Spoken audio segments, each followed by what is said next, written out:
How did farmers farm before all this stuff? Well, I think that's more than a JDLink Boost question. Frankly, that's a whole precision ag question. And you think of why has precision ag taken off and what is really the reason behind it? It's not convenience. It's we have more people to feed in the world every single year. We have less land to feed those people every year. And so really precision agriculture is here to optimize the land, make sure we're getting the most out of every acre that we can, and make our farmers most efficient and effective at farming that land. Welcome to another edition of the FarmCast presented by 21st Century Equipment. I'm Mike Wimhoff, the Executive Vice President of Precision Technologies, and I got Troy Randall with me again, our lead technology specialist. Just a thank you to our listeners and our viewers. Once in a while, we like to just kind of go over some of the questions that are being posted in the comments from our videos and addressed those questions as well. So that's what we're going to do today. So again, thank you for listening. Thank you for watching and keep feeding us these questions because we enjoy getting them back to you. So Troy, the first set of questions is kind of centered around autonomy. We've kind of mentioned autonomy in multiple of our episodes. And so when we have an autonomous machine, what happens when you have a breakdown in your equipment? How much more damage will happen before it stops? Yeah, all the autonomy questions seem to be pretty hot. So that one in particular, that's always seems to be number one. So that is a good question. So as of right now, we've even had this happen a few times where the machine, gets plugged up and it will actually come to a stop, but only once the machine starts slipping so much. As of right now, there is no job quality monitoring, so we'll still need to make sure we're kind of keeping an eye on that machine. But if it does get plugged up to a point or it gets in a tricky situation, we've had some spots where it was a real sandy hill. It was trying to go uphill, working uphill with a wheeled machine, not a track machine. It didn't quite have enough oomph to get up the hill where it did spin out, and it did stop within a few seconds just fine. So it didn't cause any damage, anything like that. But it will, that's pretty much our safeguard right now. So if it does get to plugged up, it will stop right now. Deere's looking, that is a big question right now is, how do we actually monitor that job quality? Visually, what's going on through like shaft speed sensors, so that is one thing they're looking at actively right now. So we can make the machine go, but how do we actively monitor how good of a job we're doing too? So it could be anything from just looking at different things, and one thing they're looking at right now is different sensors and things on the tool to make sure everything is rolling, things along that line. So just different ways, and it's definitely a lot easier said than done to monitor the job quality remotely. So one thing we're also looking into is just different video feeds. We're actually just running it a couple weeks ago, even though it's January. It's been so nice. So one thing we did figure out, it's almost easier sometimes to monitor that thing remotely, because if you have a big field that kind of gets over the other side of the hill, you can't see it. So we get our phone out, we kind of use the tools at our disposal through Ops Center to some of those remote viewing capabilities, and one of them is a video stream. So maybe adding more cameras, have that kind of live stream with us all the time, so we can get a good view of what's going on. So that's just one idea we have right now too. Sure. But luckily, the few times it has had to stop, haven't had any damage whatsoever. So it does stop, but it will stop if it does slip so much. No, and the other thing I'd add is that as John Deere looks at autonomy going across multiple operations, more than just tillage of what we have today, there has to be sensors, there has to be a visual reference in place, one of the two that's going to monitor that job quality and ensure that, we're not going to not do the job, and we're not going to incur damage on the equipment that's out there. So more to come as autonomy continues to roll out. The second question, what happens if something gets hung in the equipment, or a hydraulic hose would bust, or anything else a human operator would be able to catch? So luckily, how autonomy is built, it's built around pretty much all the technology in the tractor and the TrueSet implement too. So if there's any type of code, a DTC that pops up, most likely any type of code is going to make that machine stop right then and there. So if there's some type of code on the TrueSet where it doesn't get to depth quick enough, or it detects like a low pressure on the basket, something like that, it's going to tell that machine to stop. And same with the hydraulic system. If there's any kind of caution or stop code, it's going to stop that machine just like an operator would. So it might not be as soon, but it's going to be pretty dang quick to make that machine stop if there is anything. If it's a slow leak, that might be a little harder to catch too. So that's where we have to come in. We want to make sure we are keeping an eye on that machine from a good standpoint too. So, but any type of code will make that machine stop where it seems kind of out of spec. So, and I would encourage customers to look at the operation center as you're even in the chem, and see how quick that those codes come to your phone, and it should be really fast. If it's not, maybe you have connection problems, and we have a solution for that we'll talk about here in a little bit. Nonetheless, watch how quick those come, and that's going to be the signal for the machine to stop, or not stop depending upon the severity of the air code. Yep. Yeah, we've had a few cases too where even sometimes the operator might be going along paying attention on the phone or something. That code might have actually be what stops the machine. So sometimes the operator might not be paying good enough attention to stop the machine. So yeah, you would be surprised looking at those codes, and when something does happen, that code is usually pretty quick, and then the operator or even the machine would know to stop, and something needs attention. So maybe this is a little question about maybe the future of autonomy, but if it only works with Deere implements, what's the point? Well, more to come there. So luckily, since autonomy is just coming out for model year 26, that is one thing we've been anxiously awaiting is non-Deere and non-TrueSet implements. So we've been kind of questioning Deere on this, and hopefully we have more to come on this, maybe from model year 27, but we know they are working on non-Deere implements because that is a big factor in our area. We have a lot of green tractors, but we have quite a few green implements, but not probably as many green implements as we have green tractors. So so more to come there. So Deere is looking at some different compatibility kits, and the nice thing with the TrueSet implements now is we can pretty much automate and control a lot of different functions. We can control the depth, gang angles, basket pressures, things like that. So on a non-Deere implement, of course, we can't do that. So how much control do we want to have? What kind of things do we need to have control over, monitor on that non-Deere implement? So, but it is something they are looking into, and hopefully by model year 27 we'll have some different options there too, and also non-TrueSet implements too. So you might have an older Deere implement, like a big thing. Pretty much every customer we demo to, of course, they want it for a ripper, a 3-point ripper. Not much to that other than just solid iron. That's about it. So having that option for a very simple tool like that is going to be a huge benefit for us when it comes to autonomy in our AOR. So what about dirt on the cameras? Yep. So dirt is definitely a consideration, and luckily, I've said this in a few different episodes too, but we had a pretty good experience all through 2025 with autonomy. And I would say luckily it was 9-day difference between the spring and fall when it came to dust and dirt. And I'd say they're definitely getting that figured out when it comes to different factors like that. But yep, it is something you have to keep in consideration. Even last week we were running it too, wasn't that dusty, but just I think we had some smudge on the cameras, and then when it turned around, the wind was blowing too, so it blew some dirt on the lenses just the right direction. So it did kind of cover those cameras, and it does stop. We do have to clean that off. So so dirt on the cameras definitely is a consideration, but like I said, we usually sometimes have to just go stop it, clean the cameras off, and just make sure you keep those cameras as clean as possible. So and it depends on the conditions too. So sometimes it's never have to touch it. Sometimes it's something we have to kind of clean off every once in a while. So and I compare it to customers that have used See and Spray. Yep. At the beginning, dust was a really big problem. It's become less of a problem. I agree with your statement earlier that the comparison from spring to the fall for autonomy was exactly the same. I expect that to continue to get better, but at the end of the day, you can't not have dust. No, yeah, see it. At all, especially tillage. Yeah, so. Definitely a big factor in our neck of the woods. Yeah, but so continue to get better. Last question about autonomy. It said, but how's it going to know to stop and pick up the deer antler? Yeah, that's an interesting question. That's another good question too. And actually, as like I said, we're filming. Yeah, it's almost February right now, but so we had such a nice winter, a very unseasonal-like winter. We actually had quite a bit of tillage going on here past couple weeks, so we actually did have our autonomous tractor out running around. Our tractor didn't quite know what snow was yet, so it didn't like snow very good. So I would think, deer antlers and stuff like that. Deere's been saying this from the get-go. It's, number one, safe. Number 2, safe. Number 3, efficient. So it definitely leans on the side of caution. So if there's anything out in that field that it, can visually see, just like you and me could see, it's definitely going to stop, kind of analyze it, double check it, make sure if it's something that can go through or not. So deer antlers might be a little bit tricky to see, but if it's something usually, if you can see it, I guarantee you the machine can see it too, and it's going to probably stop and try to figure out, what you want to do with this, go around it, have you come pick them up, things like that too, because it will see any type of bag out there, a piece of trash, tire, anything random you can think of, it usually picks it up and will stop for it. So we've mentioned this on the other episodes, that wear your seatbelt if you're riding and while it's working autonomously, because when it sees those things and stops, it stops immediately and will send you through the windshield if you're not ready for that. So that's all the questions on autonomy. Anything else you want to add about autonomy, or things you've heard as we've continued to talk about that?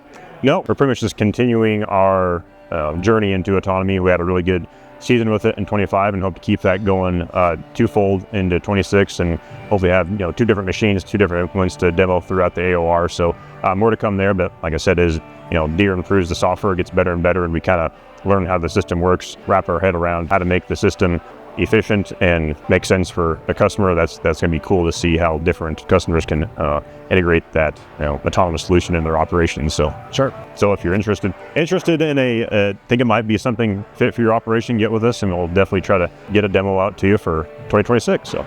And a reminder that Autonomy is available as a precision upgrade kit in model year 26 here. So definitely get with us. We can leverage your existing equipment for that upgrade if it's applicable, or we definitely have some late model used pieces on our lots that we can get you into one at a much cheaper cost than a brand new machine. Yeah. So, and like you said, I'm really excited for hopefully model year 27 to get that non-Deere open weight kit out, because I think that'll really open up the spectrum to where we can operate that machine and make it successful too. So Mike, some questions for you we've got around JDLink Boost. So what does JDLink Boost do? Well, we were talking earlier about monitoring Ops Center as you're going through the field while you're in the cab. If you're not able to get real-time metrics from your machine, you likely are in an area without good cell phone service. And good cell coverage is what the JDLink modems inside of the equipment, how they feed data up to the operations center. So what JDLink Boost does is it leverages a Starlink service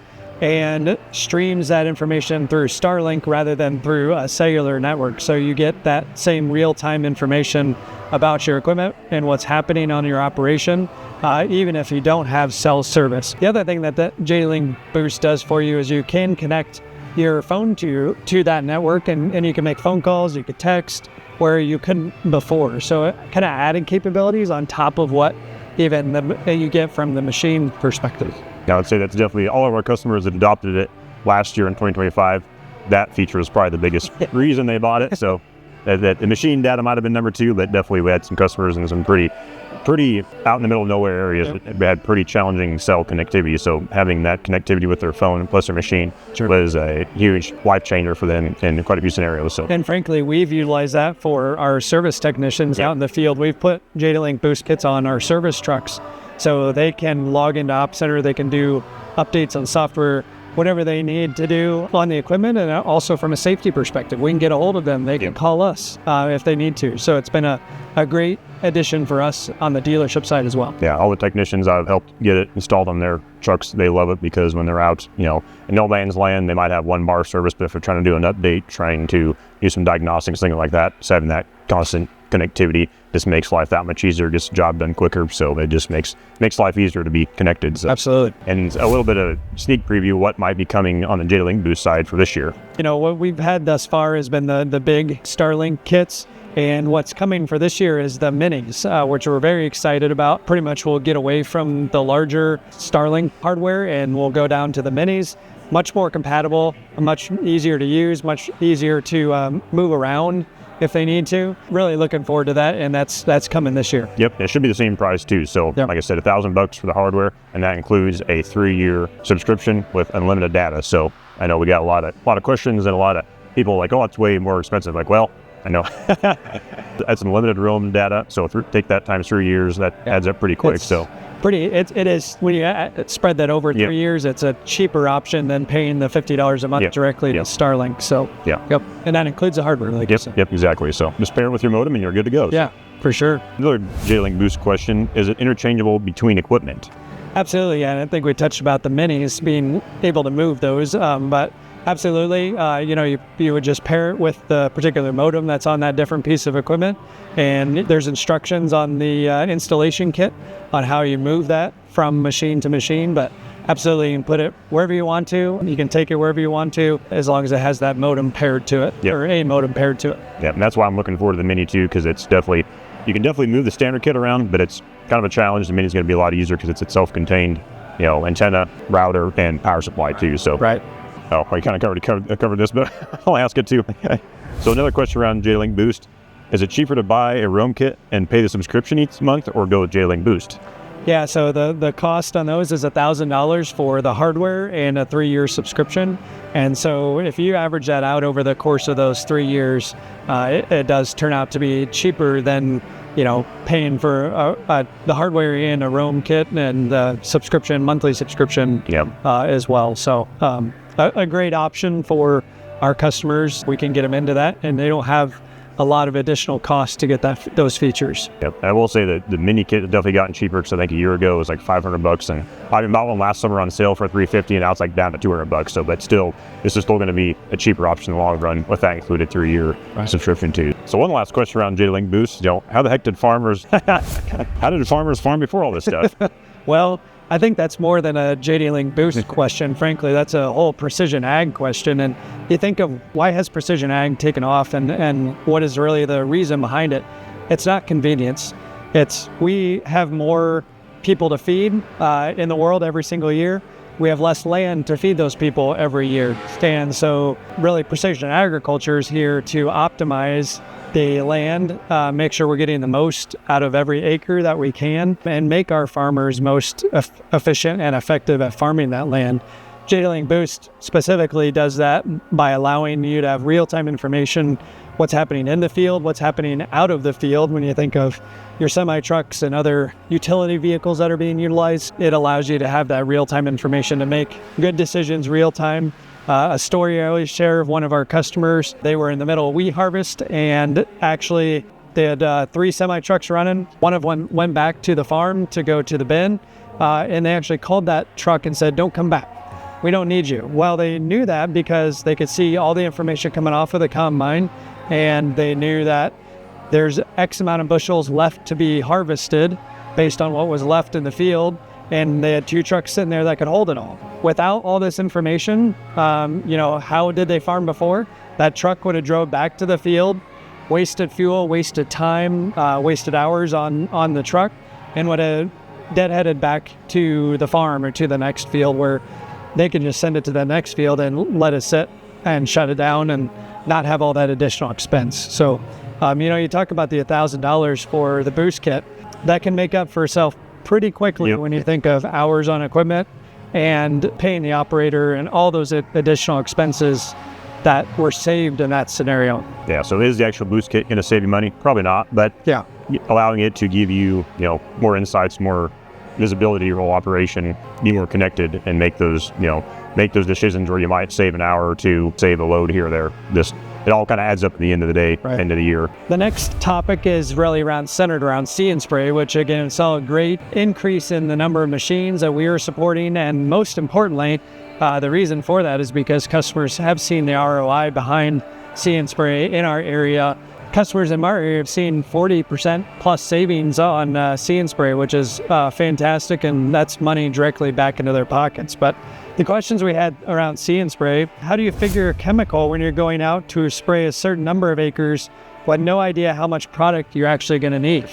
Well, that always seems to be the big question, and you just kind of have to know your field. So that's probably every customer that's adopted See and Spray, that's the biggest question they have throughout the first year, and that's definitely probably the biggest challenge is, how much do I mix for? And it's like, most of our customers you guys know your fields, you're in them season in, season out. So it's like, you should have, I would hope you have a pretty good idea what your weed pressure looks like out there. You can kind of plan ahead a little bit to what it might take, chemical wise, batch wise, to, spot spray that field. So I'd say a lot of our customers have seen anywhere from 30 to 40 up to 70% savings. So within that spectrum. So once they kind of get an idea of what those fields look like, how much they need a batch for, and I would say definitely the second year customers, it's almost a non-issue because they're a lot more confident with the system. They kind of have a better idea, what to mix for. But that always is the big question right there. How much to mix for as well. It just depends. So and we're standing in front of an S700 combine here that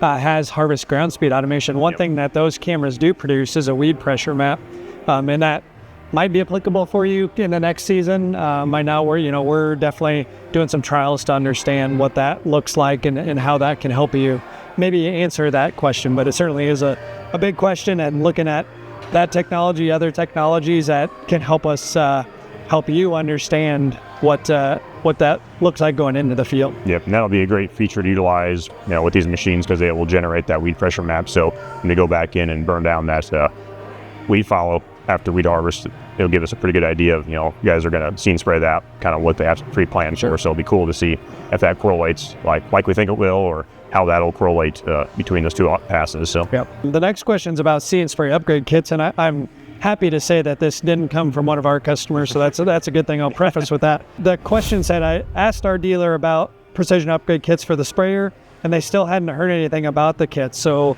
well, I guess, can you give us just a rundown of, in general, what precision upgrade kits look like for sprayers to get See and Spray technology on them? Well, first of all, maybe that customer might look for a different dealer if that's the case. we can help you out. Yeah, 21st century equipment can help. No, so pretty much See and Spray, but pretty much any sprayer 2018 and newer, we can equip See and Spray with from that standpoint. So we can go back a little bit further for things like ExactApply, things like that. But pretty much any sprayer 2018 and newer, 4 series, 6 series, we can equip with See and Spray as of today. So. The other question, and I think you answered that, is what about for a 2006 John Deere sprayer? You can go to ExactApply, but not all the way to See and Spray on that? Yeah, unfortunately not. That one might be a little bit too old, so we'd have to maybe think of looking into a newer sprayer. But like I said, See and Spray only goes back to 2018 and newer, but we do have some other kits that can go back a little bit older on some older series, depending if you're just looking and get into, nozzle body control and ExactApply, things like that. We even have individual nozzle body control, ink flow, as like we call, that can go back on some older sprayers too. So just kind of get with us, and there's different kits we can put on different models, but quite a broad range of compatibility, but each one's a little bit different. And maybe a compatibility question too. Will they be putting it on the 132-foot boom as well? Not as of right now, so it's pretty much just for 120-foot booms, 100-foot booms as of right now for See and Sprays. That's all the questions we had on See and Spray. A very successful year. I look forward to that continuing as we understand more about the technology. And as Troy mentioned earlier, we will have a little teaser for you. There'll be some new information coming out about See and Spray, so watch the other episodes from 21st Century Equipment. All right, the next group of questions came about rate controllers, which you and Preston did a fantastic job. We got a pretty long video on that. So. We do. So go back and watch that, but just a couple of questions that came out from that new rate controller. Is the Virtual Master able to be programmed into the Command Pro? Yes, I'm glad that question came up, because I think we covered it. I can't remember because it was we covered a lot of different things, but that is one feature that wasn't quite here when we tested it this year, but it's something they're going to look into and actually be able to put that master switch on the Command Pro, which is going to be an awesome feature. And something else I didn't even think about too, but I know some guys still might like that old, physical foot pedal switch. We can still use that just like we have in the past. So you can still use that physical foot pedal switch. We can use the virtual switch on display or either or, so we can kind of pick and choose to probably use that master switch on the Command Pro too, kind of any combination of those to operate that new RC3. So great. And then the other question was, can we run that with an iTech button? Yep, I would hope so, because it's all kind of built around the same thing. Don't quote me yet on that, but I would hope we can be able to integrate that into those reconfigurable buttons on a tractor somehow in the future. So hopefully fingers crossed we'll be able to. So okay, good. So moving on to ExactShot, we had some very good luck with that this year with our trials and some of our customers too. But one question we get quite a bit is on average, how much fertilizer will a farmer save? 25%, 50% with ExactShot? Well, you mentioned 2 numbers there. I'm happy to say it's much higher than that. In our area that we live in, especially in the dry land application, how I always explain it is the further your seeds are spaced apart, there's more opportunity to save chemical in between those seeds. And so in a dry land application where you're really starting to spread things out with less population, there is a great opportunity to save. And so, as you mentioned, our customers and our internal trials we've saved up to 80% chemical usage with that technology. So a great opportunity for our customers to get into that as well. And you think of 80% savings, again, that ROI, but behind the cost of putting that technology on your piece of equipment will make up for itself in probably a season and a half is what we're hearing from our customers. Yeah, I've had quite a few, we got lots of interest in it, so hopefully we just kind of keep growing upon that interest in it too. And a cool update we'll have for this year, we have on the seed, so we'd actually dose on the seed, but something Deere's even starting to look at, we actually have the ability to this year is actually go in between the seeds, because there's a certain fungicide out there that actually needs to be in the furrow but not actually on the seed. So we'll actually have some different placement opportunities. We can go band on the seed, we can band in between the seed, and that's a big thing a lot of my customers want to do too, especially dry land, is that we have 12, 13, 14 inches between the seed. Well, let's put kind of a higher dose of fertilizer in there, not on the seed but right next to it, kind of help mitigate some of that loss we might have if we're putting it on top, things like that. So just trying some different things. But that's what I'm really excited for, is some of that different ways to use the system moving forward. So yeah, and that just reiterates how the technology continues to get better and better as more customers are utilizing it, and the John Deere research and development team can really put more time and energy and effort behind it. Yep. The big question we always get, like, why won't John Deere let farmers fix their own equipment? It's a good question, and we do get a lot of questions around it. There is certainly a lot of opportunity for customers to repair their own equipment. The first thing I'd highlight is the Equipment mobile app, which is tied to the John Deere Operations Center. Those are the two apps you should have on your device at all times. So get rid of that manual that you have behind the seat. Utilize the Operations Center. You can easily search for whatever you're looking for, whether that's parts or you're looking for how to repair something. All kinds of good information on there. And John Deere has actually started to leverage AI capabilities as well that you can ask it a question and it will come up with some solutions for you. And so those really promote John Deere allowing customers to repair their own equipment. Of course, we have our great service technicians, our great service shops across our 25 locations that are here to help you at any moment in time, whether that's part of the repair, all the repair, whatever you need. It's completely up to you as a customer. And then a third option that we do have is a tool called Op Center Pro Service. So what that is if you've heard of Service Advisor, it's an extension of that. All online capabilities for you to get information on how to repair your machines. There is a license cost to that of $195 per machine that's in your org, or you can get an org license, an annual org license for $4,995. So that's a kind of a third option for you to leverage that tool, have the capability to repair your equipment. And like I said, of course, we at 21st Century, we're here to help in whatever you need, whether that's parts, helping with the service capabilities. We have wonderful technicians that have been trained by John Deere to get that job done. And that pro service option is great for, if we have some of our customers that are kind of do-it-yourselfers, if they just want to do one or two machines or tractor their combine, they can just get that single license for $195, or they can get the entire farm for pretty much every piece of power equipment implement they have, everything under the sun. So definitely a lot of flexibility there too. And nice thing with that license too, it pretty much includes all the ops manuals, all the text manuals, some connected diagnostics, and even the ability to push software updates to remotely. So that's for $200, that's a heck of a deal. So like me myself, I'm kind of a do-it-yourself kind of guy too. So I like to work on my pickup myself. And it's a Ford. And if I had that $200 option to do all that same stuff through Ford, I'd buy that in a heartbeat. That'd be awesome. But there's unfortunately a lot more expensive and a lot more time-based. So yeah. So if they're listening, I'd like that for that side of it. Like I said, it's a good option that you can do some things yourself. You can still leverage your dealer network for maybe the more complex tasks or things you need other additional tools for that you don't want to invest in. Yep. But it's definitely a good start. Yeah, and at the end of the day, we're always here. My number one priority is help the customer, so I'm always trying to help the customer as much as I can. I know you are. I know everyone else is too. So if there's a question they have, we're always trying to help them. But we all know our customers are busy too. Not every single customer always wants to get elbow deep in their machine and fixing every little nook and cranny. So that's where we come in. So we always try to help our customers as much as we can for as much as they want to get done on their machines. And if not, then we can take over and help them with those machines they go do. Focus on one of the 100 other tasks they have to focus on in their operation. So especially during season, when it has to be done right now. The one more question around repair. Can you repair it yourself and buy extra parts? Absolutely. I guess I'd also say leverage the Equipment mobile app. See what parts are available. We always encourage you. We run different specials throughout the year. We have a filter special going on right now.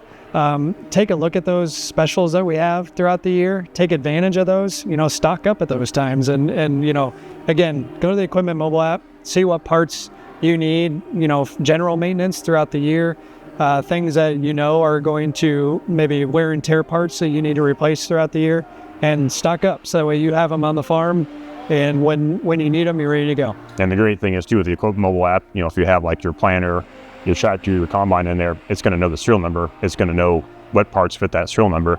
And even from in the app, you get a full parts diagram breakdown. You can click those parts you need and actually send it straight to our store and then go pick it up, or we can ship it to you, however works better. It pretty much makes that seamless. Not to actually go to the dealership or call the dealership. Those parts are going to be pretty much put in your cart right then and there. So, and then even within that too, it even gives you, with some of the AI capabilities, we're getting a lot more cool new tools, and also, high use parts, high wear parts. So it might give you some suggestions, hey, it'd be about 5 of these, maybe I should get, 7, 8, 9, just in case, one wears out mid-season. That way, it's in the tractor, in the cab, in the shop versus having to go 20 miles to the store to get one. So yeah, or typically they get sold in batches of 8. Yeah. Don't buy 5, buy 8. It's buy the whole batch. So thank you for joining us again here at the FarmCast. Thank you, Troy, for being here and answering some of our questions. Again, a huge thank you to our listeners that provided these questions. Keep them coming. We love to see the feedback on knowing maybe what we should highlight our next FarmCast on, or what just in general you have questions on, and we can dive deeper into those. So I encourage you to join us at our High Plains Ag Expo on February 25th at the Island Grove Event Center, where we will touch on all of these technologies that we talked about here today and many more. So we have 23 classes throughout the day that you can really immerse yourself into what is most applicable to you. So hope to see you there. Thanks for joining us on this edition of the FarmCast.